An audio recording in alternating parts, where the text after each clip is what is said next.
Now, this is a really strange image to go to, but this is from a research paper that came out, I think, just 2 years ago. No. So this is actually the first evidence that we have that someone in our genus actually made rope. And this is not Homo sapiens, this is Neanderthals, who actually braided together organic materials to make rope. So rope has been part of our DNA for a very long time. And rope has been part of the DNA of fishing for as long as we have been fishing. And that is why it's extremely difficult to try to think of ways to not use rope. And that is a precipice that we're on right now. But again, it would be like me asking you at the end of this talk, you're welcome to go home, but I'm going to take away the technology of the wheel from you. It is utterly elemental to fishing. And so thinking of ways to circumvent that is really difficult. Here's another weird image to show, I think, at a talk like this. This is rock art from Ulsan in South Korea. And this is Stone Age art, about 5,000 years old.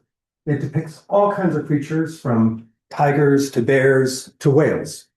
And looking really, really carefully at this one very obscure image up here, and if you blow it up, what you can clearly see is a whale entangled in net. You could see a small boat with people on that boat approaching the whale. Now, some people could read this as, oh, this is the first depiction that we know of so far of people hunting whales. I have a very hard time imagining sitting on a beach in Korea 5,000 years ago and saying, there's a 50-ton fish over there.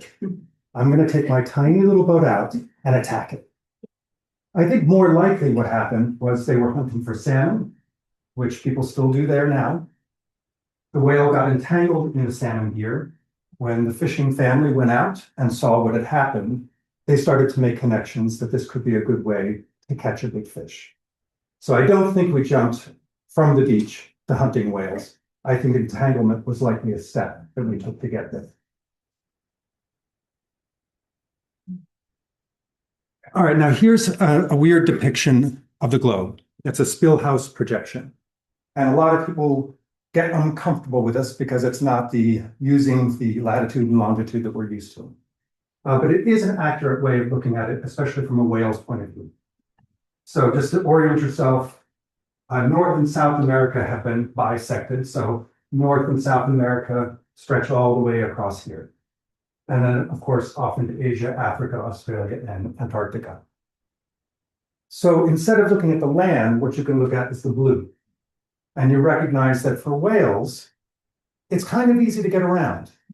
There's some things that get in the way, all of these white areas, but for the most part, they can get around. And if you look at migratory routes, here's just a couple of, say, humpbacks and right whales around the globe. These animals are more than international. They're transoceanic. They're moving around a lot. They have to do that during their annual cycles of feeding and breeding, for example. And so what I'd like to point out is that there really is no species of whale, no population of whale, that is endemic to one country. So here's a couple of close exceptions, these circular green dots. Here in the Gulf of California is an isolated population of fin whales. It's not a different species, but a different population. And up here we have the Mediterranean fin whales, the Rice's whale, newly discovered in the last decade, that's shared between us and Mexico in the Gulf of Mexico, and also bowheads up in the Antarctic. One of the most endangered populations of whales on the planet is actually the Arabian Sea humpback whale. As far as we know, there's about 100 of them left. And they live in a place that at this exact moment in time is war-torn. And this is where a lot of the oil that we use to get around comes from. So that's a population that is heavily impacted by shipping and also entanglement and fishing gear. Now, to sort of drive home the point of it, what this is going to depict is, first of all, here's our EEZ. This is between the US and Canada here in the Gulf of Maine. And up here is an entangled right whale that was seen by our network partners. So we have a network that stretches between the US and, say, Canada. So we can communicate with each other very quickly that we have a situation of this whale entangled in this way. And here they've outfitted it with a telemetry buoy that we developed a few decades or 15 years ago. You tie that onto the whale's entanglement, it can communicate with satellites and tell us where the whale is traveling. This whale is going to travel all the way out of the Gulf of St. Lawrence. So Quebec is up here, and it's going to go around the Cabot Strait, cross the EEZ without any problem whatsoever, no passport needed, no customs or immigration, and it headed straight to Cape Cod where we could start to work the disentanglement. So it points to the fact that these animals are highly mobile. And if you're going to restrict your efforts to conserve them to a country, then you're going to fail automatically. You have to start partnering with other countries to start to make things work. Oh, I have no idea why. So again, that's the track of the whale, fully entangled, heading out of the Gulf of St. Lawrence right to Cape Cod.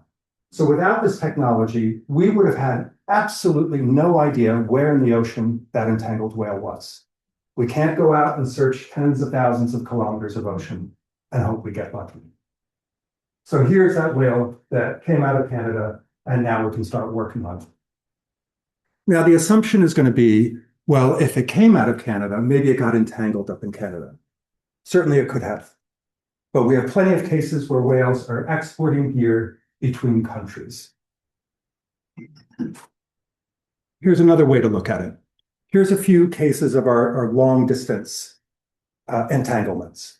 So the lines between points here are individual whales and where we either disentangled them or the whale was found dead, and then we trace the gear back to its origin.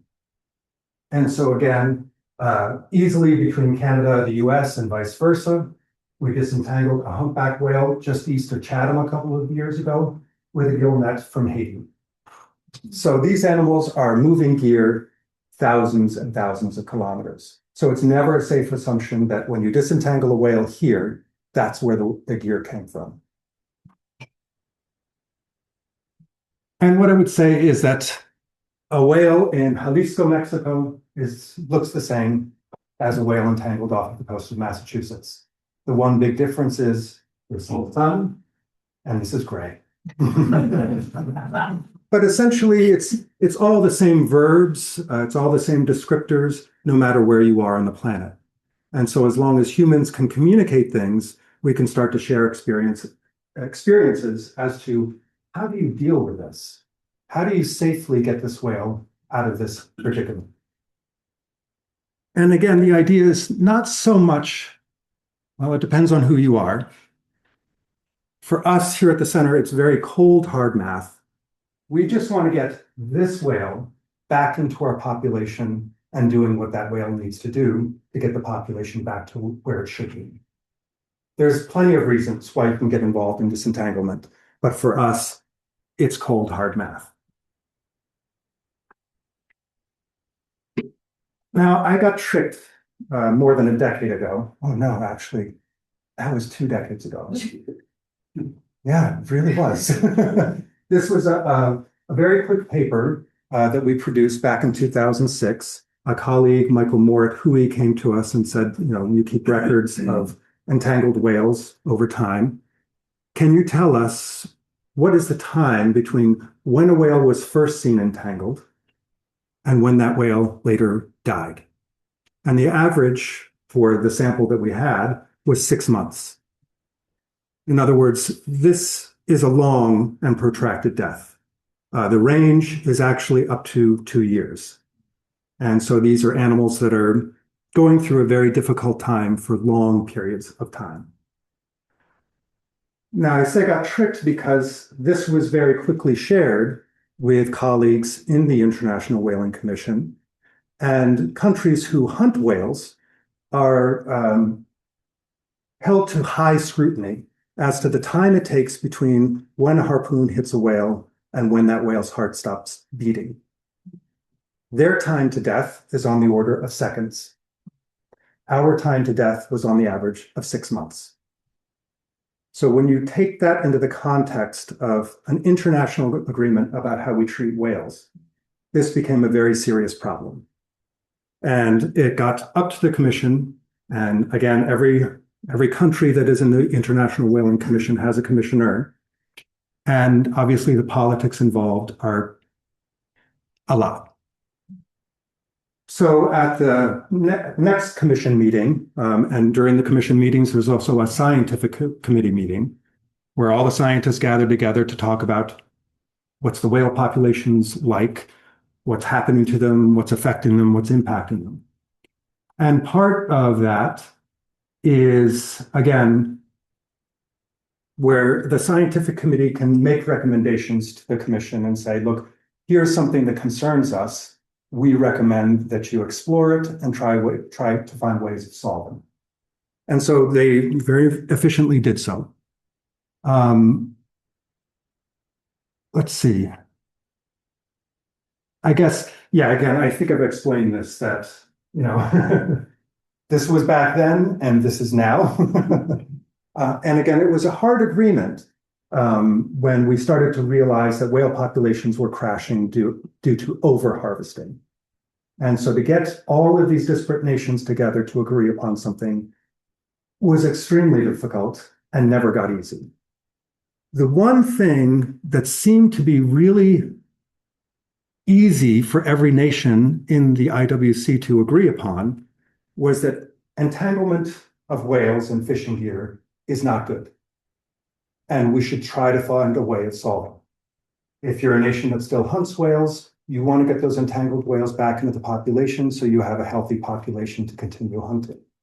If you're not of that type of nation, you have other reasons why you want the whales to not be in that situation. So this was a subject that everybody could agree upon. And doing that at the IWC is unheard of. Now, there's different reasons why different countries would decide either we're going to go in for responding to entangled whales or we're not going to. And actually not doing disentanglement is a perfectly rational thing to do because it's incredibly dangerous for people. So that's a perfectly fine reason not to get involved with it. But obviously, we're in this at the Center for Coastal Studies basically for conservation. We're dealing with animals that are just a few kilometers away from us right now in the middle of Cape Cod Bay, whose population is down to 380 whales. When I started, we had 500. So despite all the whales, the right whales we have disentangled, we cannot keep up with the losses in the population. So that's what we're in for, the cold, hard math. But there's other reasons for it. Welfare is certainly one of the reasons. And indeed, I think that's a very fair thing to do. And also public safety. If there's not a dedicated way of trying to deal with an entangled whale, then mariners at sea will try to do it on their own. And it's super, super dangerous. Let's see if this will work. Maybe never do videos again. So this is, I've taken off the coast of Somalia. And what we have learned is you do not do this. You absolutely don't do this.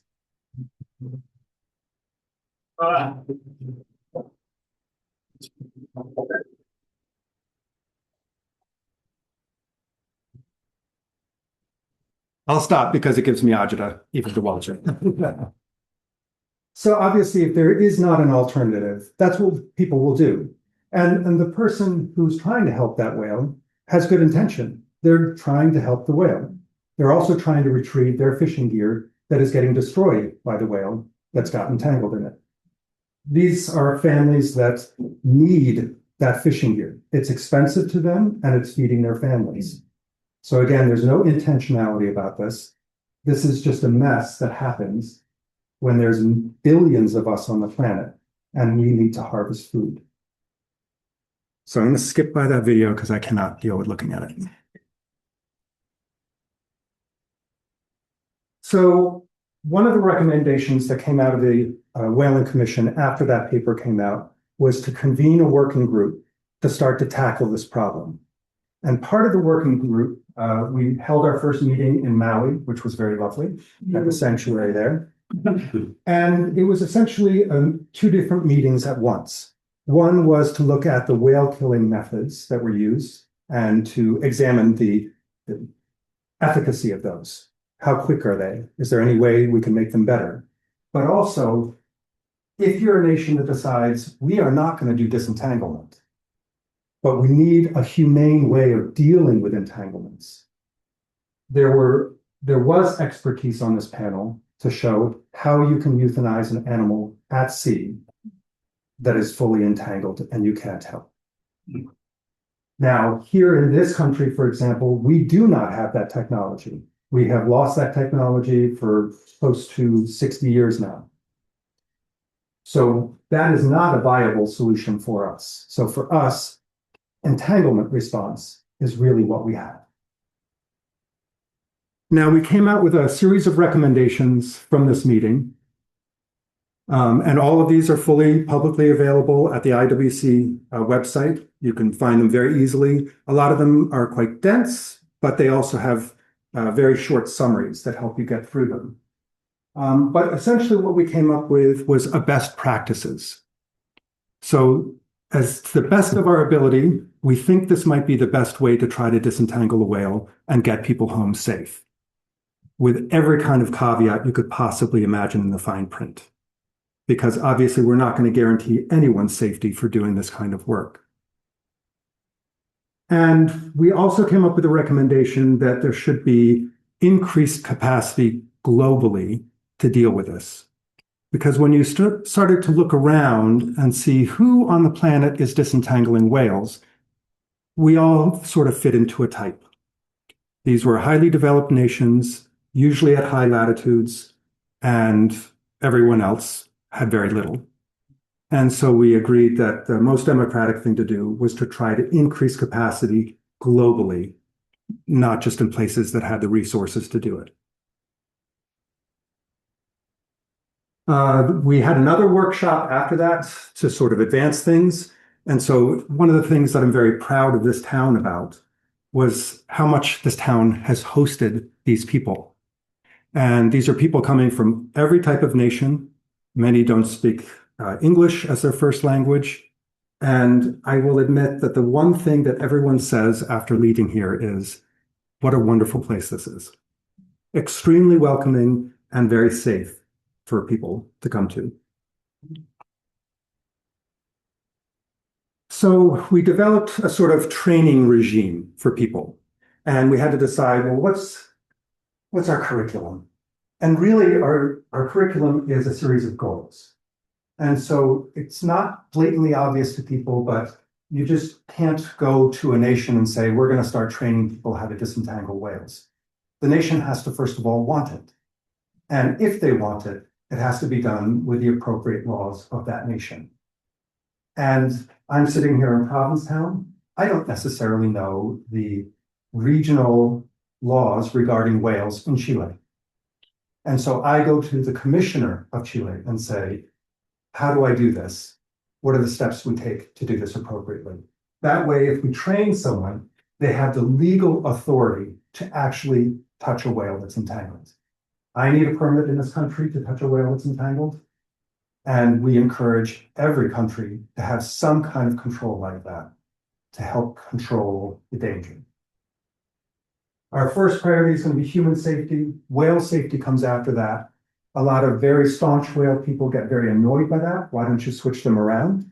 But the problem is, if the human gets hurt or worse, they can't help the whale that comes along the next time.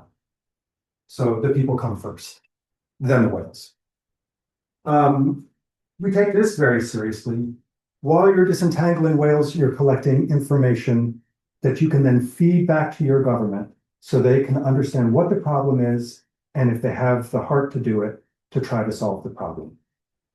They cannot do anything about it if they have no information to make choices. And then we strongly encourage people to start thinking about your neighbors. And this happens time and time again. We hosted people here from Peru and Colombia this last summer. They were here with us for 2 weeks. And of course, Ecuador is right in the middle. And we encourage them to start working with Ecuador because your whales are just passing back and forth all year long. And so if you're going to just stick to Peru and stick to Colombia, you're going to miss out on a lot of help that you can do. How am I doing on time? I feel like I've been talking so much. 35. You're in with 35 minutes. Thank you very much. So again, this town has played a big part of this. And it's got the dubious distinction of being a place where we have a lot of entanglements. We stick out into the middle of the Atlantic in the migratory path of many different species of whales. Many species come here for long periods of time. We have a very strong and vibrant fishing community. And what we have found is when you combine whales and fishing together, entanglements are inevitable. It's not just Provincetown, it's every place on the globe where those two things happen together. We have a very strong community here that reports entanglements. Remember, these happen out in the middle of the ocean. We can't know what's happening until someone tells us it's happening. In other words, what I'm saying is that this place is a great place to bring people to give them the opportunity to learn in the old-fashioned way, which is through an apprenticeship. They come here for 2 weeks. We hope we can give them an entangled whale. They work alongside of us, and we try to get the job done. And that's so they can go home with confidence to start working on their own and build their own network and build their own team. All right, so I'll give you just a few examples. All right, so this is Astrid Frisch and her partner, Karel Beets. They're from Puerto Vallarta, Mexico. Astrid, this photo was taken quite recently. Astrid came here as an intern for Duke Robbins and the Humpback Whale Studies program in 2003. She helped us out with photo ID, biopsy, disentangling whales. She went back home, and I will say that she has a Center for Coastal Studies in Puerto Vallarta. It's an amazing program that has taken off through the strength of two people working very hard. So the way things sort of start out, and here's us doing a training, and I like this photograph just because it's somehow symbolic to me. So it's Astrid, myself, David Matilla, there's Karel, there's Ricky. These are all people that you'll see in a second. David Matilla just retired and left this giant program to Astrid and I. So how David was doing that on his own, I have no idea. But Astrid and I working together are trying to bring forward the Global Whale Entanglement Response Network through the IWC. And what's great is her whale time is the opposite of my whale time.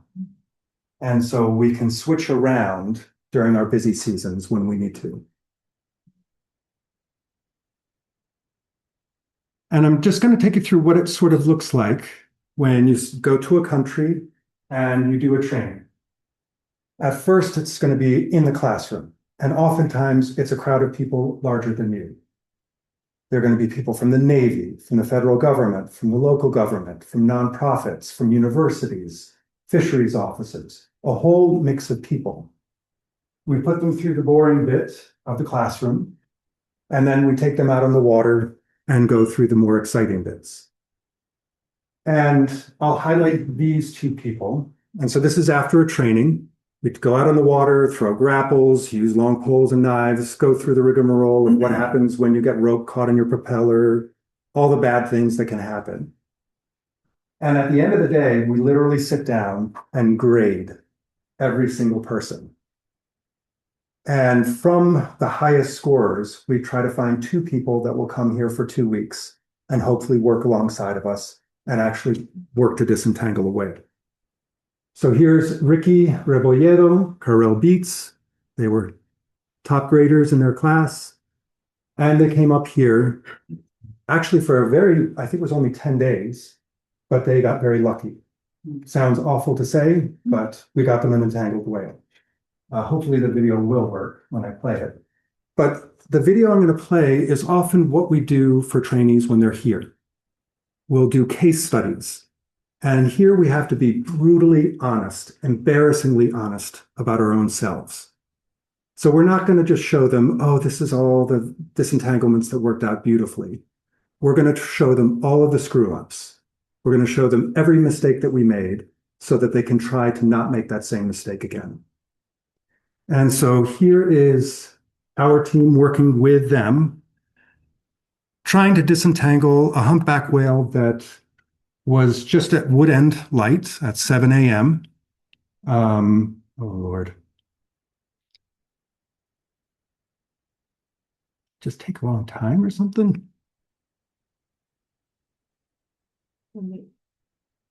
Am I doing it too fast?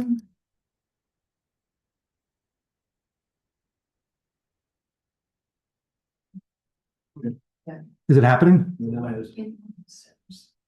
I guess maybe if I just ignore it, it'll go start to. I don't know. And in a way, they got very lucky because this individual whale it was basically a twofer. It had gill net through its mouth and also got wrapped up in lobster gear. So we essentially had to get it out of two different entanglements. And what we're looking at also is the juvenile whale that is in very bad shape. This is a very skinny whale. You can see the spine. You can see where rope had been embedded before. So part of its entanglement was long-term. Thanks for trying, Bob. I don't know why it doesn't. And I believe this case took us 11 hours to disentangle. Is it? There we go. Okay.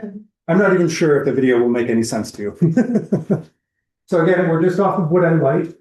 Here, the first thing we're going to do is establish a control line with a long rope and a buoy. So if the whale dives, we can follow the buoy and know where the whale is. We're also going to wait for the seas to come down a little bit. We're not like the fishing vessels around that you see in the harbor. We need very calm conditions to try to disentangle a whale.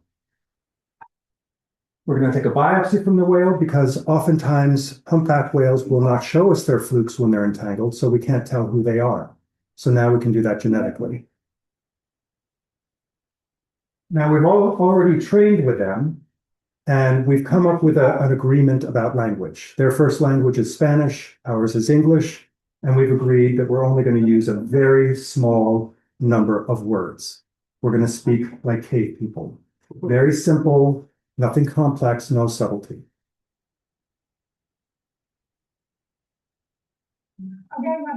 Now we're using the boat as a way of slowing the whale down. We're using those big buoys as a way of slowing the whale down. Recognize that none of this is comfortable for a whale. You're literally pulling on the ropes that are wrapped around wounds on their bodies. And what we're hoping to do is teach the animal in a very short amount of time, the more you move, the worse it is. So there's a rope coming out of its mouth.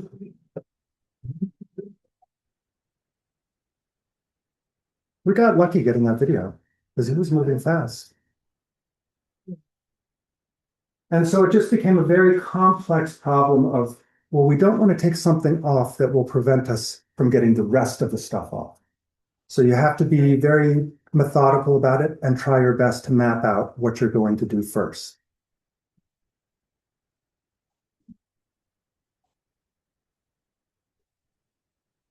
Oh, it's a long video, maybe. It's okay? All right. Yes.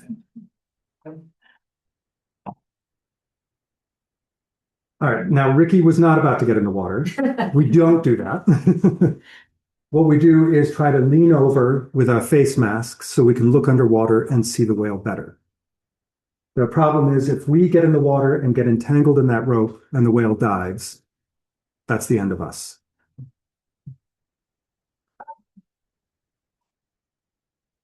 Is that the lobster trap on the Yeah. whale? Uh-huh. Yeah. So you got it off. We got one or two of them off. And I think the hard part was getting the gill net off. Because gill net tends to be very catchy, very sticky on whales.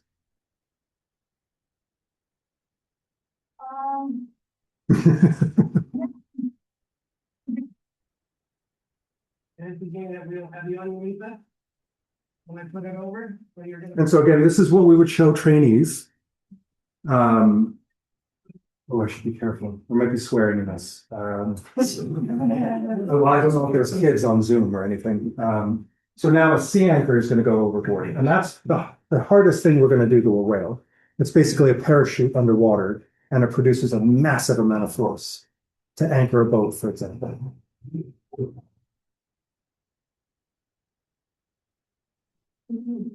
And so long poles, sharp knives. And you realize we're on an inflatable little boat with sharp knives. So that's part of the training is how to get the boat back home inflated. If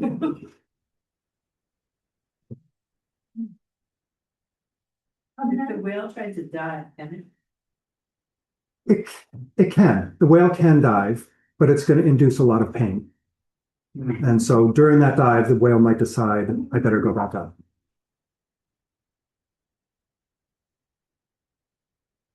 So the flukes are here. The closer we can get these buoys to the whale's body, the more force it's going to exert on the whale. How do you do that? You attach it to the whales? Yeah. So Lisa's here in the bow. These are her hands. She can put a loop in this piece of rope, and we can clip the buoys into that. And then we keep moving them closer and closer and closer. You were out there for 11 hours? Yeah, I think it was. Yeah. Yeah. So Ricky and Carell went back to Mexico. Astrid was there also continuing her work. And they eventually built a network for the entire country of Mexico that I would say rivals many of the networks that we have in this country. So they are dealing with gray whales coming down from the north, humpback whales coming down from the north. They have Brutus whales that stay down in the more tropical areas that are all entangled. They're dealing with gear that the whales picked up locally and also picked up in Alaska, Vancouver, California, Oregon, Washington. They built up these teams. They have annual trainings. They have competitions. They have, things that help build morale in a subject that can be very grim. What's also great is that Los Gatos can say, we've got a humpback with this kind of entanglement. Very likely, it's going to end up in Banderas, where most of the humpbacks are going to head to. That way they can ready themselves. And if Los Gatos says, look, we tried to put a lot of buoys on the whale, but the whale didn't like it. And in Banderas, they can say, let's not even waste our time with that because we have to get our work done before sunset. So it's an amazing thing that can happen just with communication. So here's a paper that Astrid and her co-author just recently published, I think it was just last year, basically summarizing their entanglements and their disentanglements. And so in a relatively short amount of time, they've disentangled over 100 whales. And you can see that all back here, this is all historical sightings. But once Astrid and Carell started building a network, essentially going out to the public and saying, tell us if you have an entangled whale, the reports go through the roof. If you don't have someone asking, there's no information. So for me, that's one of the most exciting things to see, because now she's produced a peer-reviewed paper that everyone can access and learn from. The Mexican government can use this, but I would also argue the California government can use this. The Canadian government can use this. Oregon can use this. Alaska can use this, because they also summarize where all of this gear came from.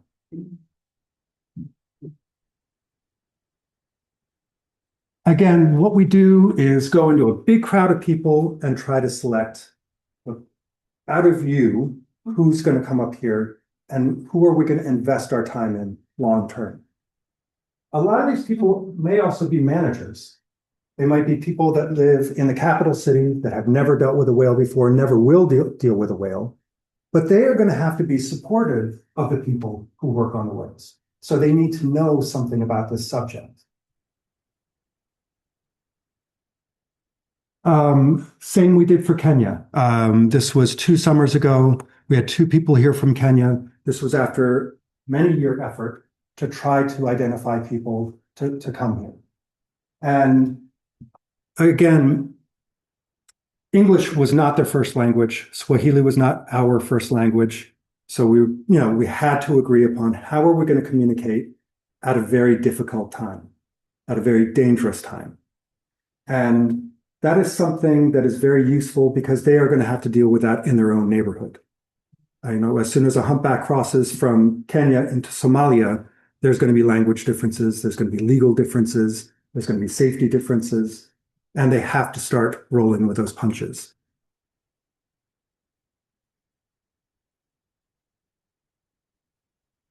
And so again, Lynn and Mike were here from Kenya. They went back home and they're very slowly making advances. And obviously, one of the big differences is going to be the level of resources that are at hand and also what's going on politically and regionally. And so time is what it's going to likely take for things to really take off or not take off.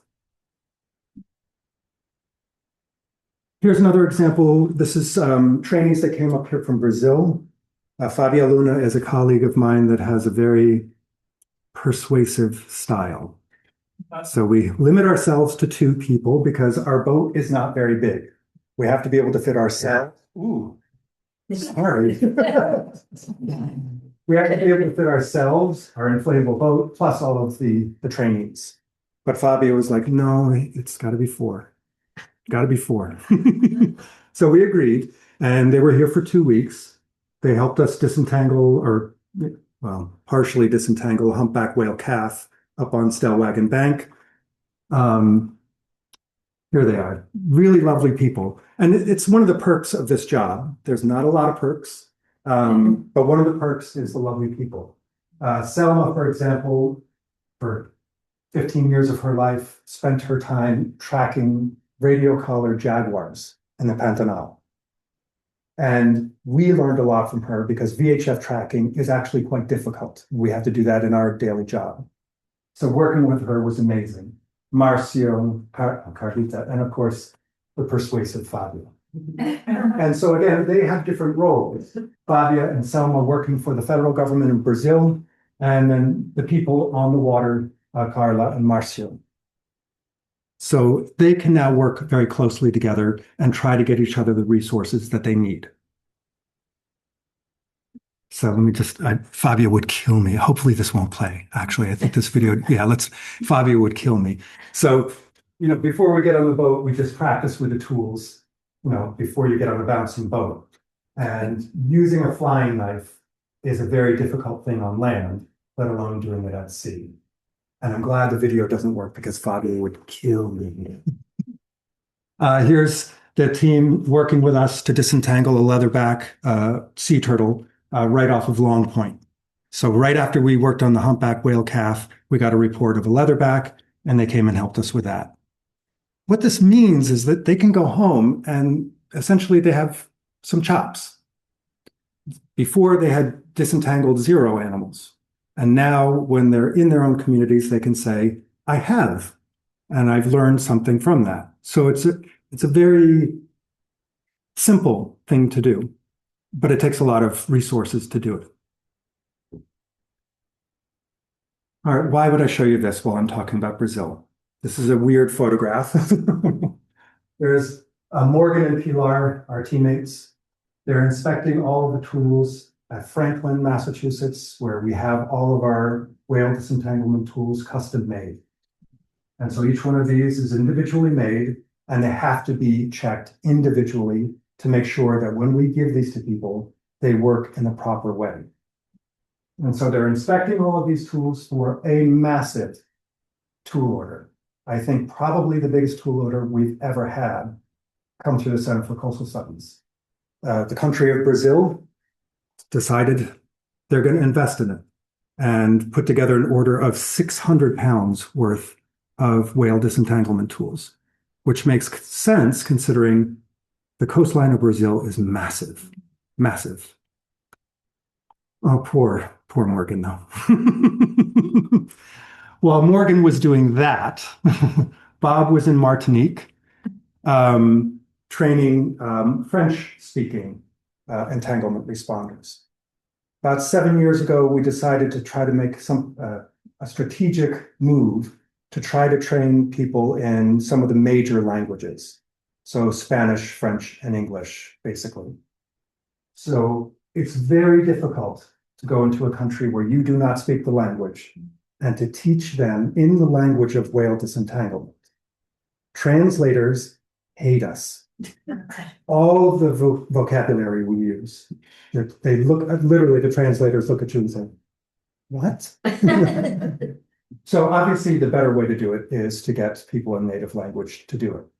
And so while, say, the country of France has relatively few entanglements, their current territories, their former colonies, have a massive amount of entanglements. And so instead of me going to Gabon and trying to pretend I speak French would be a disaster. So we're trying to invest in that. The hiccups come along with global politics. So the two French people that we identified to come here for 2 weeks for training were supposed to come here last September, but their institution said, there is a travel ban to the United States. We do not feel comfortable with you going there. And they canceled. We've rescheduled for this September, but I'm worried. And there's poor Morgan. So contrast this, Morgan. There's Bob. There's Morgan, shipping off all of those tools to go to Brazil. This is not our strong suit. Yes, we design disentanglement tools. We design them by gut over the years that we've been doing this. We do not do import-export. We are a little tiny nonprofit. We are not Amazon.com. And so the paperwork that we had to go through to do this, I thought that Morgan would leave us. But it worked. The tools did make it. And then what happens afterwards is constant communication. We are so behind the times in this country. Everything in every other country is WhatsApp. WhatsApp. It's constant. And so remember, everyone's on different time zones, but we have made ourselves available to any trainee 24 hours, 7 days a week. If you have an entangled whale that you are having a problem with that whale, just call us, WhatsApp us, and we will try our best to get through it. We have an expert panel of disentanglers around the globe. We're all in different time zones. So if I'm zonked out at midnight, I can call a colleague in South Africa to help them with their problems. It's not a huge community of people. We're talking on the order of 30 people around the globe, but it's better than one or two. Almost done. And again, just there are cultural differences that we all have to be aware of. And that's why if a nonprofit comes to us and says, we would like to learn how to disentangle whales, our first reply to them is going to be, go to your commissioner, go to your government. Your request has to come from the government, not from you. We would never want to accidentally train someone behind the back of a government, because that would be a recipe for disaster, because the government won't support them. So what was the point of doing it in the first place? And so it's a hard lesson to learn, but it's certainly worth the extra time and effort. So here is a training that David did in Oman. And remember, not every one of these people is going to be out in the water disentangling a whale. We have to try to identify who those people might be. But they are stewards of 100 Arabian Sea humpback whales. That's all there are. And think about where these animals live. Major shipping lane for all of the oil and gas that we all use. Massive fields of fishing gear. This population is very small and very much so at risk. I would actually also say it's a very valuable population because it's the only population of humpbacks that we know of that doesn't have a long migration. They basically are stuck in warm water year round. If they can pull that off, they are going to be the seeds of the future in the coming times as our ocean continues to warm. So we are going to need that type of diversity. And indeed, They finally, gee whiz, trigger finger Landry. Went out on the water with them, trained with them. Again, translating. In this situation, David Matillo is right behind here. We have to have a translator plus the person. And so it takes a lot of time and a lot of effort and a lot of patience. And they did finally disentangle their first humpback whale. And they all came back with all of their fingers and toes.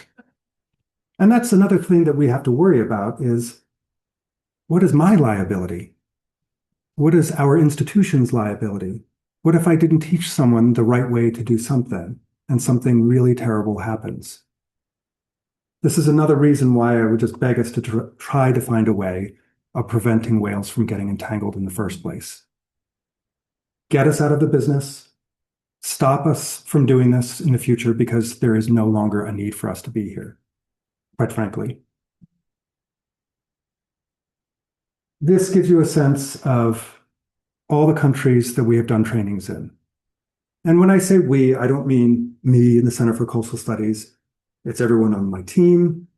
It's many people from Hawaii, from South Africa. It's all of us working very hard to do this. It's too much for any one institution to do. And it gives you a sense that, yeah, we have an entanglement problem here in New England, but we're just like everybody else. Everyone has this problem.